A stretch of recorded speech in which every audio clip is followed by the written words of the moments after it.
اور وہ اعظم خان جو ایک بڑے قداور لیڈر رہے جنہوں نے ایک عظیم الشان یونیورسٹی قائم کی، اب ان کو بستر پہ لیٹے ہوئے بیماری کی حالت میں دیکھیے کہ کوئی پوچھتا نہیں۔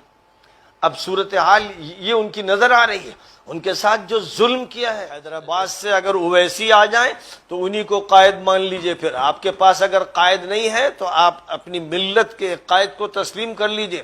اور یہ کہنا کہ وہ ووٹ کاٹتے ہیں، یہ ایسے بے شرموں کی بات ہے، بے حیاؤں کی بات ہے۔ کس کے ووٹ کاٹتے ہیں؟ اویسی ہو یا کوئی ہو، اگر کوئی مسلم لیڈر ہے جو مسلمانوں کو بلا رہا ہے، جمع کر رہا ہے، جوڑ رہا ہے، ہندوؤں کو جوڑ رہا ہے، دلتوں کو جوڑ رہا ہے، اور ایس سی کو اور ایس ٹی کو جوڑ رہا ہے، او بی سی کو جوڑ رہا ہے، اور اس کے ساتھ لوگ جڑ رہے ہیں، تو اس کو لیڈر کیوں نہیں مانتے؟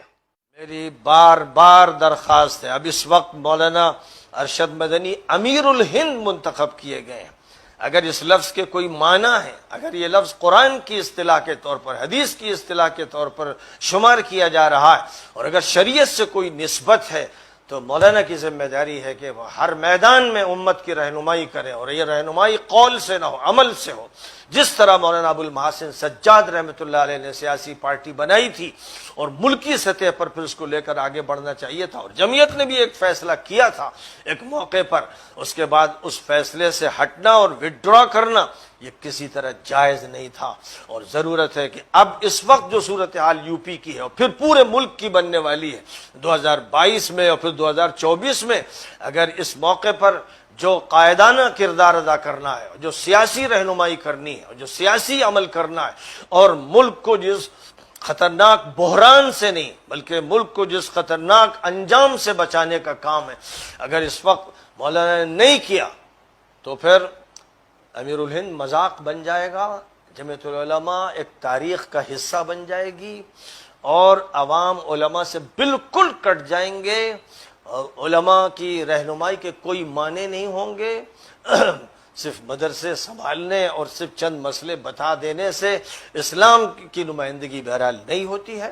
اس لیے میں پھر درخواست کرتا ہوں، اور میں نے کہا تھا کہ میں 40 پارٹیاں مولانا کے ساتھ کھڑی کر دوں گا، مولانا ان کے سربراہ بنے، بجائے اس کے کہ ایک چھوکرا لونڈا جس کے دور میں 100 فساد ہوئے اور مظفر نگر کاٹ کے رکھ دیا گیا، اگر اس کے سامنے جھک کر اس کو اپنا اور مسلمانوں کا لیڈر بنانے کی بات ہے، خدا کی قسم یہ سیاسی شرک ہے، اور اتنی بھونڈی غلطی ہوگی جس پر اللہ کا غضب بھڑک جائے گا، اور نبی اس سے نفرت کریں گے، اور فرشتے اس پر لعنت بھیجیں گے کہ اگر اسلام کی نمائندہ قرآنی اور حدیثی قیادت نہ کرتے ہوئے کسی دوسرے کو اپنے سر پہ بٹھا لیا گیا، جو بچولیا ہے، جو ہمارے کاندھوں پر بیٹھ کر اپنے محل بناتا ہے، اپنی دکان سجاتا ہے، اس کا کوئی جواز نہیں، اس کا کوئی جواز نہیں۔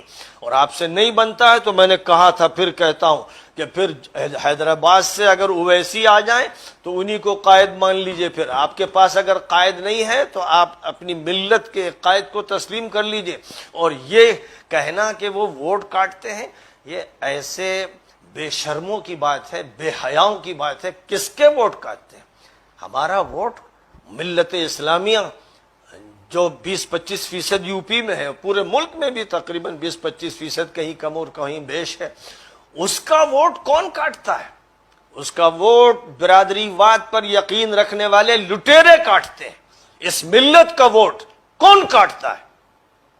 وہ کاٹتے ہیں کہ جو کروڑوں روپیہ تو ٹکٹ دینے کے لیے لیتے ہیں، اور اس کے بعد پھر مسلمانوں کو ایسا ذلیل کرتے ہیں، ایسا ذلیل کرتے ہیں۔ اگر آپ کو اپنی ذلت کی تصویر دیکھنا ہے تو وہ جو بھشتی بنا ہوا تھا بی ایس پی کا، اس کو جس طرح دردرایا گیا، دھتکارا گیا، وہ نسیم کہاں گیا جو خدمت کرتا رہا بھشتی کی طرح، کیا حیثیت ہوئی اس کی؟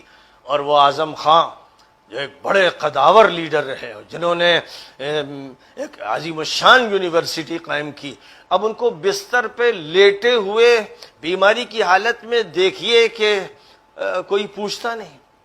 اب صورتحال یہ ان کی نظر آ رہی ہے، ان کے ساتھ جو ظلم کیا ہے ایس پی نے، ان کے ساتھ جو رویہ اختیار کیا ہے اس پارٹی نے، جس پارٹی کو مسلمانوں میں متعارف کرانے اور سب سے زیادہ اس کے حق میں بیان دینے کا کام اعظم خان نے کیا ہے، ان کا جو حشر کیا ہے ان غداروں نے، بے وفاؤں نے اور بدماشوں نے، اس کو چاہیے کہ آپ ملت کی تصویر اس میں دیکھ لیں. ملت کی تصویر دیکھنی ہے تو نسیم الدین میں دیکھ لیں اور اعظم خان میں دیکھ لیں. اس کے بعد جواز اس کا نہیں رہتا ہے کہ جو ہم سے ووٹ لے کر اپنا کام کرتے ہیں اور کہتے ہیں ووٹ کاٹنے کے لیے آ گئے.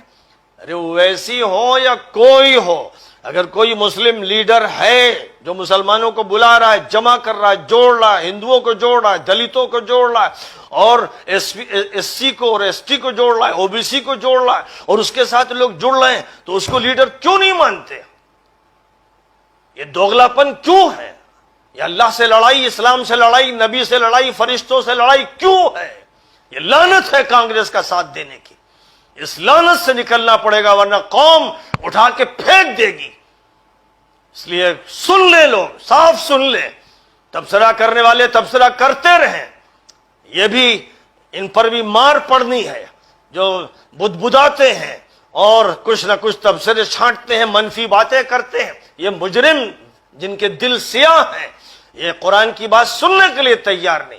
اس لیے میرا یہ کہنا ہے کہ جو یہ کہتے ہیں کہ ووٹ کاٹنے آ گئے حیدرآباد سے، وہ کس کے ووٹ کاٹ رہے ہیں؟ وہ تو ووٹ جمع کر رہے ہیں. کہتے ہیں کہ ووٹ دینا ہے تو اپنے نمائندہ کو دو جو ملت کی نمائندگی کرے، وہ چھوٹا ہو یا بڑا ہو، اور تم ہمارا ووٹ کاٹ کر اس کو دے دو جو پھر اس کی ساری دولت یادوں کو دے دے، یا اس کو دے دو جو چماروں کو بانٹ دے، محل بنا لے اور بڑے ادارے بنائے. جو جناب والا گھر میں کرسی جس کو نہیں مل سکتی تھی وہ یہ سب کرے اور تمہارے ووٹوں کی بنیاد پر کرے، تو تم اندھے ہو، بہرے ہو. اس کو کہتے ہو ووٹ کاٹ رہا ہے. ووٹ وہ کاٹ رہے ہیں، وہ کاٹتے رہے. 50 سال سے 70 سال سے وہ ووٹ کاٹ رہے ہیں. جھوٹ بولنے والے مکار بچولیے چھوکرے جن کی کوئی حیثیت نہیں ہے، وہ ووٹ کاٹ رہے ہیں اس ملت کا. اس لیے ووٹ کاٹنے کی بات کرنے والے سب دھوکلے ہیں، جھوٹے اور مکار اور فریبی، اور غلام بنتے بنتے ان کی عادت یہ پڑ گئی کہ وہ غلامی سے نکلنا نہیں چاہتے. جوتے چاٹتے رہے، یہ تلوے چاٹتے رہے، جے جے کرتے رہے، جن کی کرتے رہے.